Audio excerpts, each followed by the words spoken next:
Origen del brandy. Su origen se remonta a la Edad Media, aunque el conocimiento necesario para producirlo se gestó mucho antes a través del desarrollo de la técnica de destilación. Aunque el origen del nombre puede rastrearse hasta alrededor del siglo XVIII, sus antecedentes de existencia dependen, primero, de la existencia del vino, el cual fue creado por los sumerios hace 8000 años, y segundo, por la existencia de los alambiques en los que se destilaba la bebida. Los alambiques fueron creados por los árabes en el siglo VIII después de Cristo. No se puede asegurar exactamente de dónde proviene el brandy, pero su origen se sitúa con certeza en Europa. Es muy posible que se comenzara a elaborar casi simultáneamente en varios lugares, en especial en países con larga tradición vinícola, como Francia, Italia y España. Desde el continente europeo y por mor de la expansión colonizadora, se propagó por tierra y mar. En nuestros días podemos encontrar excelentes brandys diseminados por todo el orbe, incluyendo países tan diferentes y distantes entre sí como Estados Unidos, Perú, Armenia y Sudáfrica. Una de las historias más famosas del origen del brandy es la del holandés que no pudo volver por su cargamento en Francia. Esta historia nos cuenta que un comerciante holandés que pretendía llevar vino de bajo grado alcohólico y alta acidez de Francia a Holanda trató de concentrar los vinos para aligerar su peso y reducir el coste de transporte. Pero para ello destiló el vino en unos alambiques. De este proceso se produjeron dos líquidos. El primero fue el resultado de la destilación, es decir, el alcohol evaporado y luego condensado nuevamente. Y el segundo fue el vino concentrado. El comerciante almacenó el destilado en unos barriles y se llevó el vino concentrado consigo, de vuelta a Holanda. Al llegar a Holanda, compró alcohol de la mejor calidad para hacer la mezcla y recuperar las propiedades originales del vino. Sin embargo, el resultado no fue el que esperaba. Desafortunadamente, este personaje perdió el dinero de su inversión y cayó en la quiebra. A raíz de esto no pudo volver a Cognac, en Francia, y llevar los barriles que contenían el alcohol. Tiempo después, se dice que algunos marineros y comerciantes descubrieron un líquido en los barriles, el cual contenía un líquido dorado que tenía un aroma volátil, etéreo y muy delicioso. Dentro de las clasificaciones del brandy se pueden dividir según su origen y proceso de elaboración. Entre los más conocidos y destacados están el Cognac de Francia, el Armagnac de Francia también y el brandy de Jerez. Cada uno de estos tiene características diferentes y se rigen por normas que rigen su denominación de origen. Ahora bien, la historia del brandy. El brandy es una bebida espirituosa que se obtiene destilando vino. Su nombre es británico, pero procede del holandés Brandewijn, que significa vino quemado en alusión a su origen de elaboración. Muchos de los brandys se obtienen destilando vino, que es un fermentado de uva, pero el brandy puede derivar de otras frutas como manzanas, cerezas o ciruelas. Aunque cabe mencionar que para que se considere formalmente brandy, la fruta debe ser destilada, no macerada en vino, y una de sus características es que un brandy tiene una graduación alcohólica de entre 36 y 45 grados. De hecho, para obtener un litro de brandy se requieren aproximadamente 3 de vino. La técnica de destilación tiene raíces en la antigua alquimia árabe, especialmente con el desarrollo del alambique en el siglo VIII. Sin embargo, no fue hasta el siglo XII donde se empezaron a aplicar estas técnicas en el vino con fines médicos y de conservación. A este destilado se le conocía como aquavite o agua de vida, y se creía que tenía propiedades curativas. Pronto se constató que tras un periplo en recipientes de madera, este adquiría un sabor y unos matices aromáticos magníficos, muy diferentes a los del vino original. Este fue un factor importante para que tiempo después el brandy se considerara como una bebida exclusiva de diversos grupos sociales. La elaboración del brandy es un proceso complejo que comparte varias similitudes con el del coñac, aunque presenta también particularidades propias según el origen y el método de producción. Todo comienza con la cosecha. La materia prima para la elaboración del brandy varía según el tipo de fruta utilizada. En el caso del brandy de vino, como el coñac o el pisco, se utilizan uvas, mientras que en otros casos se emplean manzanas, cerezas o incluso cítricos. En los brandys elaborados a partir de vino blanco, como el coñac, se prefieren variedades como la Ugly Blanc, conocida por su baja concentración de azúcares, alta acidez, resistencia a enfermedades y su capacidad para concentrar componentes aromáticos durante la fermentación y destilación. La cosecha de la uva destinada a este tipo de brandy suele realizarse entre mediados de septiembre y finales de octubre, momento en que las uvas alcanzan el equilibrio deseado entre acidez y azúcar. Puede llevarse a cabo de manera manual o mecánica, siendo esta última cada vez más común gracias a los avances tecnológicos. En otros tipos de brandy, como el Calvados o el brandy de manzana estadounidense, la materia prima son frutas maduras como la manzana y en el caso del Kirsch, la cereza. Estas frutas también deben seleccionarse en su punto óptimo para la maduración, para asegurar una fermentación adecuada y una base aromática sólida para la destilación. Posteriormente, las uvas se prensan para extraer su jugo, que se somete a fermentación. Este proceso puede llevarse a cabo de manera natural o con levaduras y da como resultado un vino blanco con un contenido alcohólico de aproximadamente 8%. Aunque este vino no es apto para consumo directo por su acidez, es la base ideal para la destilación del brandy. La destilación se realiza por lo general en dos fases dentro de alambiques de cobre. En la primera, conocida como Premier Chauffe, el vino se calienta hasta obtener un destilado llamado Brugy, con una graduación alcohólica entre 28 y 30 grados. Este líquido se vuelve a destilar en la llamada Bonne Chauffe, con la que se alcanza un aguardiente con una concentración de alcohol que ronda el 70%. Durante este proceso, el destilador separa las fracciones en cabezas, colas y el corazón, siendo este último el que se utiliza para la maduración. El producto resultante de esta segunda destilación se conoce como eau de vie nouvelle, un líquido incoloro y de sabor áspero que será transformado durante la siguiente etapa. La maduración del brandy se lleva a cabo en barricas de roble, en las que el aguardiente evoluciona durante un mínimo de 2 años y medio. En este tiempo, el líquido adquiere su característico color ámbar y desarrolla aromas y sabores más complejos. La temperatura y la humedad del entorno influyen directamente en el perfil final del producto, por lo que las bodegas deben mantener condiciones de envejecimiento cuidadosamente controladas. Existen distintos métodos de envejecimiento. Mientras que el sistema francés consiste en dejar reposar los aguardientes sin interrupciones, el sistema español de soleras permite un envejecimiento dinámico.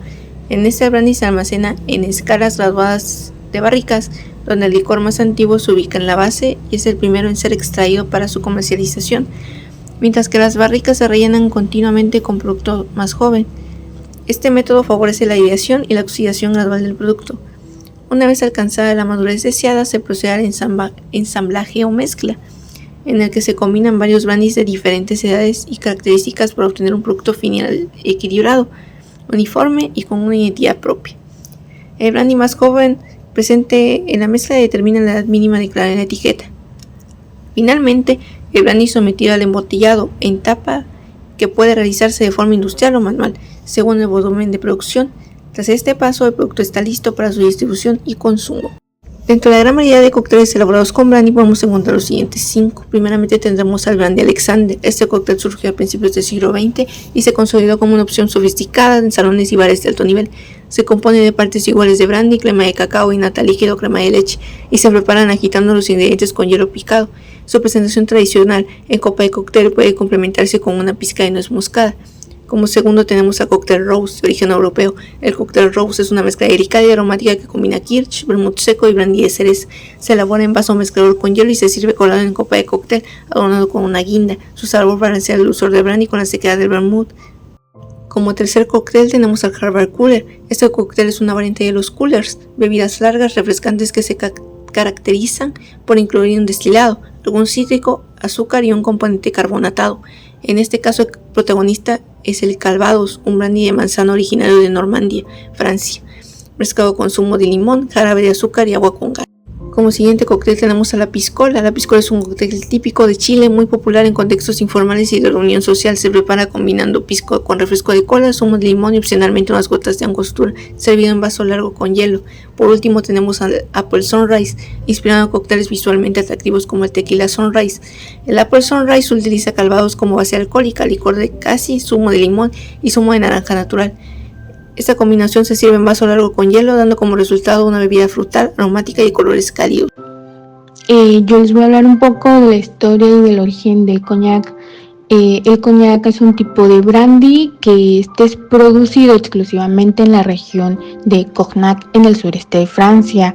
Para que una bebida pueda llevar el nombre de coñac, esta debe elaborarse siguiendo reglas estrictas definidas por la denominación de origen controlada establecida por el gobierno francés. En el siglo XVI y en el siglo XVII nace el coñac, y esto es a partir de que unos comerciantes holandeses visitaban la región de Charentais para adquirir vino francés. Para facilitar el transporte de estos vinos y que no se les echara a perder, comenzaron a destilarlo parcialmente.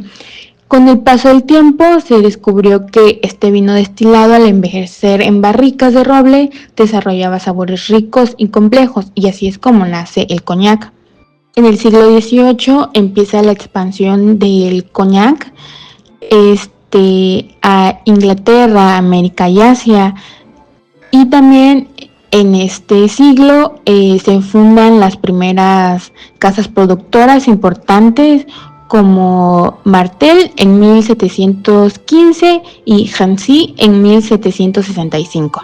En el siglo XIX y el siglo XX empieza un reconocimiento global al coñac, ya que ganó una reputación mundial asociado con la nobleza y la élite. Pero ¿qué importancia tiene el coñac en la cultura? Bueno, el coñac es un símbolo de lujo y sofisticación. El coñac ha sido históricamente asociado a la aristocracia europea y a las celebraciones de alto nivel. También es un patrimonio francés, ya que el coñac es un emblema del saber hacer artesanal francés y pues de la riqueza agrícola del país. Tiene una influencia global. El coñac ha tenido un impacto notablemente en las culturas extranjeras, especialmente en Estados Unidos, y también por el hip hop. También es importante en el turismo y la economía local, ya que las bodegas de coñac atraen a miles de turistas cada año, y las industrias del coñac representan una parte importante en la exportación francesa de bebidas alcohólicas. Bueno, continuando, les voy a hablar un poco sobre las regiones de producción del coñac. El coñac solo puede producirse en una zona delimitada por la apelación de Ordonnay-Contrôlée en el sureste de Francia, principalmente en el departamento de Charentais y parte de Charente-Maritime, así como secciones de Dussert y Bordeaux. Dentro de estas zonas se distinguen zonas vinícolas que jerarquizan la calidad del terruño. Una de ellas es la Champagne, que es la zona más prestigiosa, y nos produce coñacs con gran firmeza y un envejecimiento prolongado. Tenemos otra zona que es la Petite Champagne, que es similar a la Grand Champagne, pero con menos longevidad en el envejecimiento. Cuando un coñac se mezcla con ambas zonas, se llama Fin Champagne, pero debe de tener al menos el 50% de Grand Champagne. Seguimos con la zona de Bordeaux. Es la zona más pequeña, y esta produce coñacs redondos, florales y suaves, y es muy apreciado por su sabor, que es muy distintivo. Tenemos la siguiente zona, que es la Framboise, y esta rodea a las 3 otras anteriores. Los coñacs que produce son más frutales y estas envejecen más rápidamente. Suele utilizarse en mezclas. Continuamos con la Bumbois, que es una zona más alejada y esta tiene suelos más variados. Los coñacs son más rústicos y un poco menos complejos. Mayoritariamente usados en blends. Y como último tenemos la Buis-Ordinaire, que es la zona más externa. Y aquí los coñacs son más ligeros y menos finos. Y en esta zona es menos utilizada en coñacs de alta gama.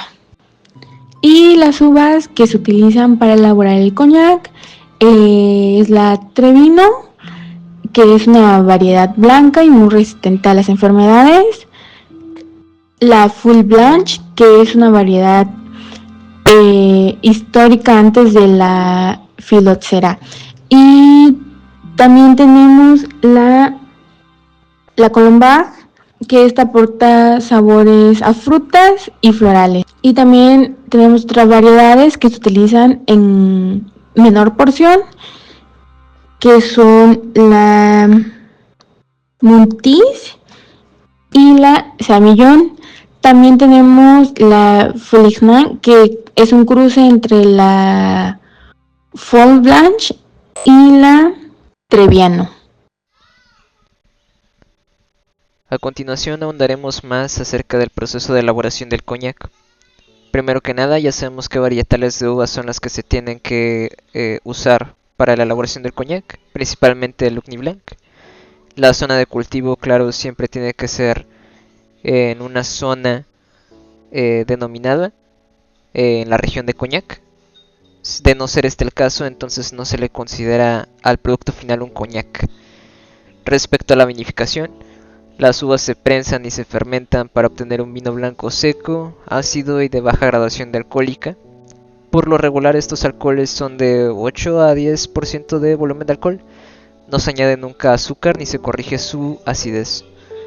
Ahora, realmente lo importante en el proceso de elaboración del coñac es la doble destilación. ¿De qué se trata el doble destilado? Se lleva a cabo una doble destilación para dar un carácter más complejo y básicamente es lo que hace un coñac, aparte de la región y las varietales utilizadas, por supuesto. Se considera una doble destilación debido a lo siguiente. En la primera destilación, el vino, fermentado sin sulfitos ni azúcar, se introduce en el alambique. Posteriormente se calienta lentamente y los vapores del alcohol se condensan. Tenemos como resultado un líquido turbio y alcohólico, al que por lo regular los franceses le denominan brulis, con entre unos 28 a 32% de grado alcohólico, y este brulis se recoge y se guarda para la segunda destilación. Y en la segunda destilación es donde prácticamente que el coñac se perfecciona. Se obtienen varios productos. Primero que nada la cabeza, el corazón y las colas. Las cabezas son los vapores resultantes de la destilación alcohólica. El corazón es únicamente con lo que nos quedamos, la parte más pura y aromática. Es la única que se conserva para el producto final, que es el coñac. Y finalmente la cola. Por supuesto, el siguiente paso sería básicamente el envejecimiento, pero si hablamos de envejecimiento también hablamos de la clasificación del coñac. El envejecimiento por lo regular mínimo tiene que ser 2 años pasado en una barrica de roble francés, y esto nos da paso a las clasificaciones en el coñac. Si el coñac pasó en barrica mínimo 2 años, se le considera very special. Si pasa por un mínimo de 4 años, se considera lo que conocemos como Besop, o lo que significa Very Superior Old Pale. Y por último, si supera ese límite, se le considera XO o Extra Old, lo que significa que tiene un gran paso por barrica, tuvo un buen envejecimiento y un buen embotellado y sobre todo un buen etiquetado. Ahora yendo a la parte de cócteles más representativos, tenemos el Old Fashion, un cóctel sumamente sencillo y muy popular, es muy clásico. Se trata de coñac con un poco de azúcar y dashes de bitters. Ahora, en cuanto a historia de este cóctel, tenemos que básicamente fue desarrollado en algún punto del siglo XIX. Es toda la información que se tiene respecto a este cóctel, pero es un cóctel sumamente popular. Prácticamente en todos los lugares de coctelería se ofrece un Old Fashioned. Otro cóctel sumamente popular y sobre todo clásico es el Tom Collins. Por lo regular se fabrica a base de ginebra con jugo de limón, jarabe de azúcar y agua con gas, pero también se puede usar coñac, es muy popular. Y básicamente el nombre de Tom Collins surge por una broma de bar alrededor de 1874 en Nueva York. Otro cóctel que ha adquirido cierta popularidad alrededor del año 2010 es el French Negroni, que no es más que una reinterpretación del Negroni clásico italiano. En esta versión se sustituye el alcohol principal por ginebra francesa. En este caso puede ser coñac. También se hace uso de bitter y otros tipos de alcoholes como aperitivos. También tenemos otros cócteles como el Vieux Carré, que se realiza a base de whisky, coñac, vermouth, un dash de bitters, un poco de picot y licor benedictino. Como último cóctel a destacar tenemos el Fish House Punch, que fue creado por una socialité de hombres en Pensilvania. Se trata de un cóctel muy refrescante debido al jugo de limón y el jugo de durazno. Pasando a otro gran protagonista de Francia, vamos a descubrir el Armagnac, un destilado lleno de historia y carácter.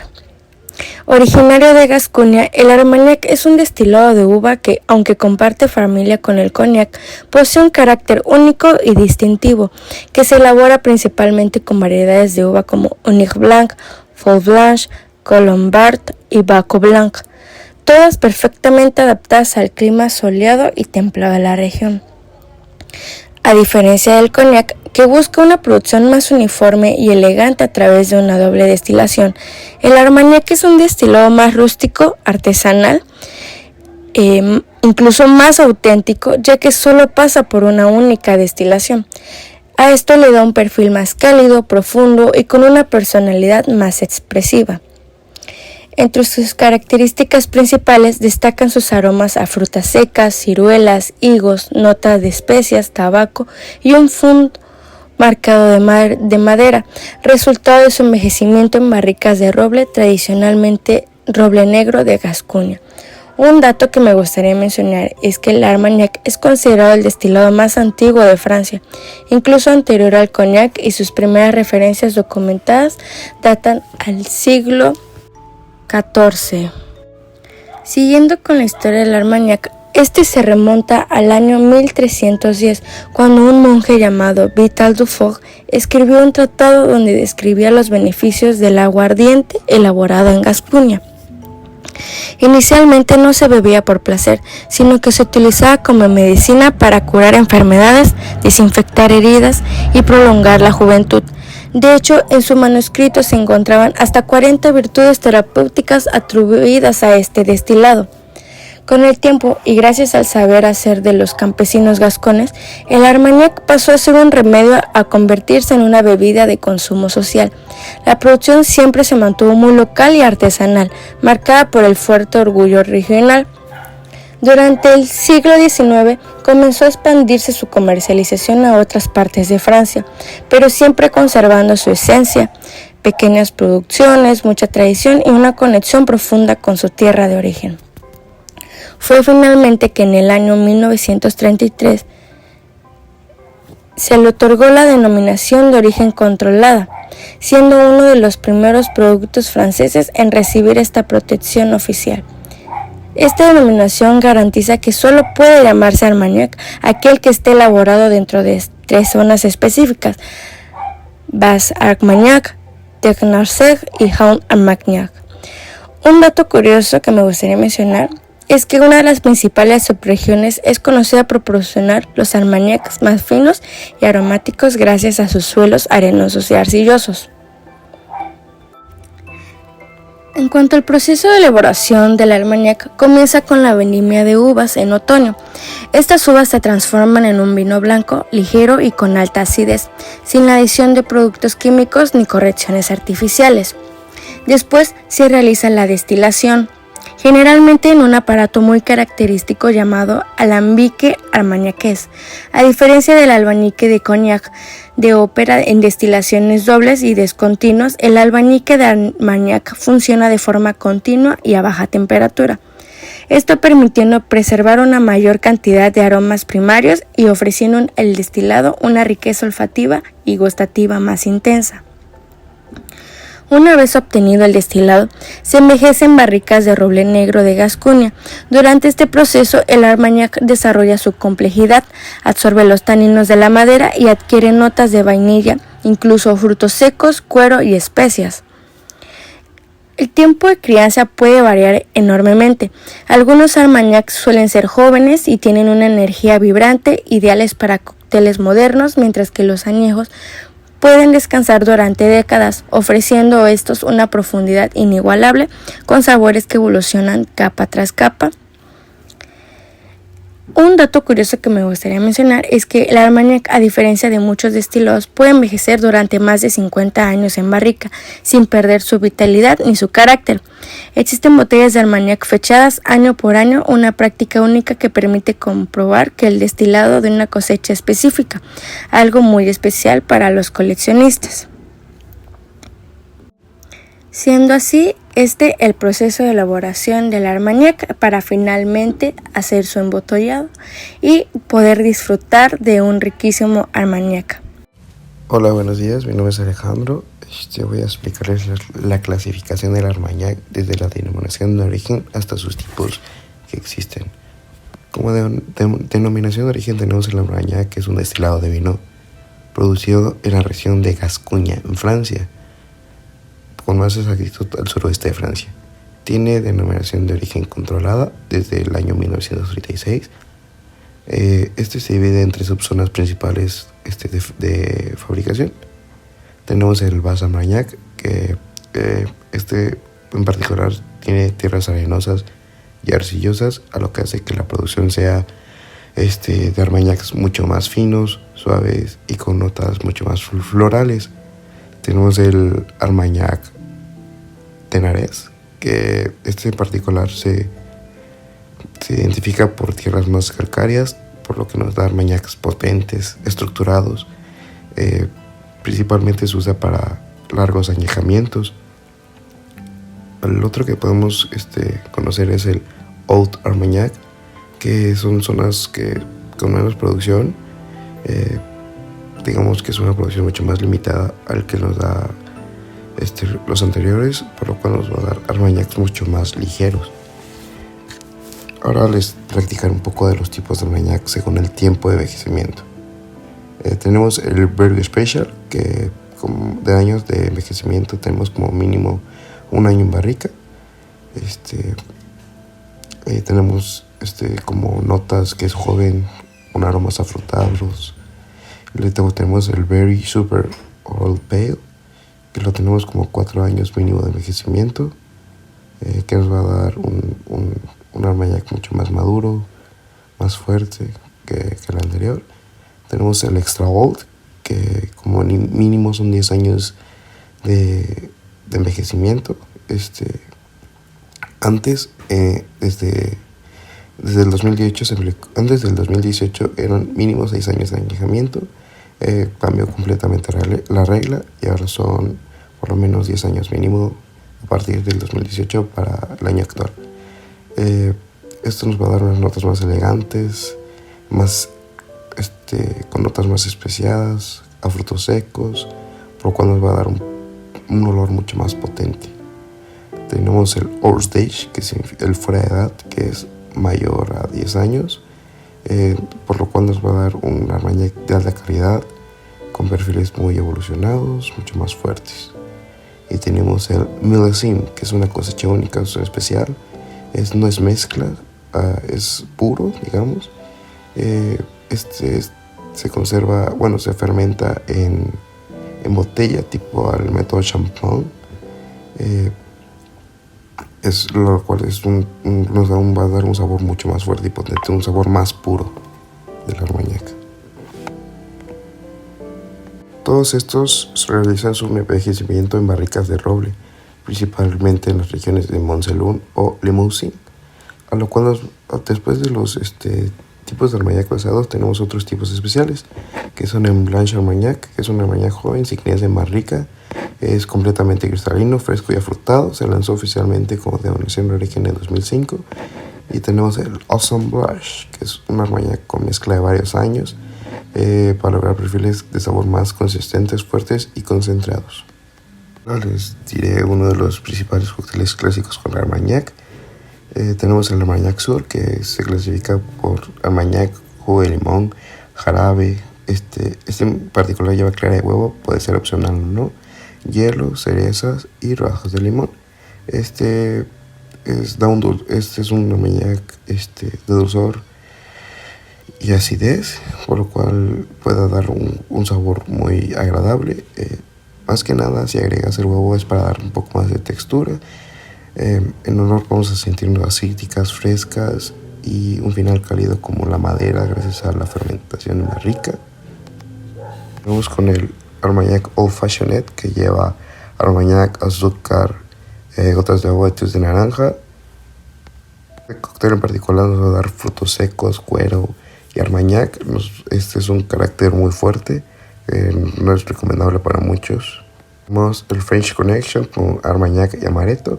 En particular, el Armagnac le va a dar cuerpo y olor a roble, y el Amaretto un dulzor a almendras. Tenemos el Armagnac Julep, que conlleva Armagnac, jarabe, menta y menta fresca. En particular nos va a dar unas notas frescas que es perfecto para el verano. Tenemos el Armagnac Alexander, que lleva Armagnac, licor de cacao oscuro y crema de leche. En particular, el chocolate y la crema van a suavizar mucho el Armagnac, por lo cual nos van a dar un perfil un postre, lo cual va a ser muy delicioso, un cóctel que sería perfecto. Continuando con la cerveza, les vamos a hablar de un tema muy interesante y bastante antiguo, que seguramente muchos conocemos, aunque no sepamos tanto de la historia. Esta es la cerveza. La cerveza no solo es una bebida popular en fiestas, reuniones o entre amigos, es también una bebida con miles de años de historia, que ha acompañado a la humanidad desde las primeras civilizaciones. De hecho, está muy arraigada a nuestra cultura, que ha formado parte de rituales religiosos, tradiciones sociales y hasta pagos laborales. ¿Sabías que incluso existía una diosa de la cerveza en la antigüedad? ¿O que en algún momento era más seguro beber cerveza que agua? Pues hoy les voy a contar sobre un recorrido rápido sobre los inicios de la cerveza en Mesopotamia, pasando por su evolución en distintas culturas, hasta llegar a lo que conocemos hoy. Y también hablaremos de los tipos de fermentación, que es lo que da origen a tantos sabores y estilos diferentes. La cerveza nació hace más de 6.000 años en Mesopotamia, en lo que hoy es Irak. Los sumerios fueron pioneros en su elaboración, utilizando pan de cebada que fermentaban en agua. Tan importante era para ellos que la ligaban de hecho a la diosa Nikansi, de quien incluso hay un himno que describe cómo hacer cerveza. En Egipto era considerado un alimento esencial. Todos lo consumían, faraones, campesinos, trabajadores. Era parte de la dieta diaria y en algunos casos hasta se usaba como forma de pago. Mientras que en Babilonia se establecieron leyes para regular su calidad y venta, lo que muestra su valor social y económico. Durante la Edad Media, en Europa, la producción de cerveza pasó a los monasterios. Los monjes mejoraron las técnicas e introdujeron el lúpulo. Es una planta que conserva mejor la bebida y le da ese sabor amargo característico. En esos tiempos, la cerveza era más segura de beber que el agua, debido a la falta de higiene en muchas ciudades. Más tarde, con la revolución industrial, se introdujeron tecnologías como la refrigeración y se comenzó a controlar mejor la fermentación. Louis Pasteur descubrió cómo funcionaban las levaduras, lo que le permitió una producción más limpia y eficiente. Para el siglo XX, nacieron las grandes cerveceras industriales, pero a finales del siglo surgió una nueva tendencia, la cerveza artesanal o craft beer, que buscaba recuperar recetas antiguas y experimentar con nuevos sabores. Hoy en día tenemos miles de estilos, desde los más suaves hasta los más intensos, y una cultura cervecera en constante evolución. Ahora, hablemos sobre los tipos de fermentación, que son la base de la diversidad cervecera. Existen 3 tipos de fermentación: alta, baja y espontánea. La fermentación alta, también conocida como ale, se realiza a temperaturas entre 15 y 25 grados, y la levadura trabaja en la parte superior del fermentador. Esto produce cervezas más aromáticas, con sabores frutales o especiados. Estas son ideales para quienes buscan cervezas con más personalidad, por ejemplo, las Pale Ale, Stout, Porter y Belgian Ale. En cambio, la fermentación baja o lager es la más común en el mundo. Aquí la levadura actúa en la parte baja del fermentador y a temperaturas más frías entre 7 y 13 grados. Este es el resultado de una cerveza más limpia, ligera y fácil de tomar. Este es el tipo de cerveza que solemos ver en supermercados y bares, como por ejemplo Pilsners, Helix, Box. Y finalmente, la fermentación espontánea, que es la más antigua y natural. No se añaden levaduras, sino que se deja del ambiente que haga su trabajo. Este método es menos predecible, pero da como resultado cervezas súper especiales con sabores ácidos o complejos. Se usa sobre todo en Bélgica. Prácticamente la cerveza no es solo una bebida, es parte de nuestra historia, cultura y evolución. Desde la antigüedad en Mesopotamia hasta la actualidad ha cambiado mucho y los diferentes tipos de fermentación nos ofrecen un mundo lleno de sabores y experiencias. Principales estilos de cerveza. La cerveza es una bebida con una enorme variedad de estilos, adaptados a diferentes gustos y culturas. Las lagers son cervezas de fermentación baja, originarias de Europa Central, especialmente Alemania y República Checa. Son claras, frescas y tienen un perfil de sabor limpio, ideal para climas cálidos o consumo casual. Las ales son más antiguas y de fermentación alta, lo que permite que se desarrollen aromas más frutales, especiados y a veces florales. Ejemplos son las Pale Ale, las Porter y las Brown Ale. Las Stout evolucionaron en Inglaterra y son cervezas negras o muy oscuras, con notas a café, cacao e incluso regaliz, resultado del uso de maltas tostadas. Una variante famosa es la Guinness. Finalmente, las IPA, originarias en Inglaterra en el siglo XVIII, se caracterizan por su alto contenido de lúpulo, lo que no solo aporta amargor, sino intensos aromas cítricos, florales o resinosos. Hoy, el estilo IPA tiene muchas variedades, como la New England IPA o la West. Identidades regionales. Las identidades regionales de la cerveza son el reflejo del lugar donde nacen, su gente, sus ingredientes, su historia y forma de vivir. Como ejemplo tenemos la cerveza trapense y abadía, las cuales provienen de Bélgica, mundialmente reconocidas por sus cervezas trapenses, elaboradas por monjes en monasterios, y sus cervezas de abadía, inspiradas en la tradición monástica, aunque producidas comercialmente. Estas cervezas suelen tener perfiles complejos, con levaduras características y alta carbonatación, además de una rica historia cultural y religiosa. También tenemos la cerveza artesanal mexicana. La escena cervecera mexicana está marcada por la creatividad, tanto en cervezas artesanales como en la reinterpretación de estilos clásicos con ingredientes locales como lo son el maíz, el chile, el cacao o agave. La cultura gastronómica mexicana influye fuertemente en la identidad cervecera nacional. Como último ejemplo, tenemos a Japón. La cerveza japonesa se caracteriza por su atención al detalle, equilibrio y estética minimalista, aunque tradicionalmente dominada por grandes cerveceras. El auge del craft beer ha incorporado ingredientes autóctonos como lo son el yuzu, el té verde o arroz, combinado con técnica precisa con sabores locales. Tendencias actuales en la cerveza artesanal. En esta parte del video hablaré sobre las tendencias más actuales en el mundo de la cerveza artesanal. Primero, hablemos de las microcervecerías y los brewpubs. Estos lugares se están volviendo muy populares. Son cervecerías pequeñas que muchas veces están dentro de bares o restaurantes y donde puedes probar la cerveza justo donde se hace. Es una experiencia más cercana, más local, y eso encanta a quienes buscan algo auténtico y diferente. Otra tendencia fuerte es la de los maridajes gastronómicos. Ya no se trata solo de tomarse una cerveza fría, sino de combinarla con la comida correcta. La idea es que la cerveza complemente y eleve los sabores del plato, como se hace con el vino. El maridaje gastronómico se hace principalmente en los siguientes lugares, como restaurantes especializados. Muchos restaurantes gourmet o cerveceros ofrecen menús con maridaje, donde cada plato se acompaña con una cerveza artesanal cuidadosamente seleccionada. También se realizan en cervecerías artesanales, eventos o festivales cerveceros y talleres. Y por supuesto no podemos dejar de lado la cultura cervecera. Cada vez hay más gente interesada en aprender, en ir a catas, a festivales o visitar fábricas. La cerveza artesanal se ha convertido en una forma de conectar con la comunidad, con el territorio y con la creatividad de los maestros cerveceros.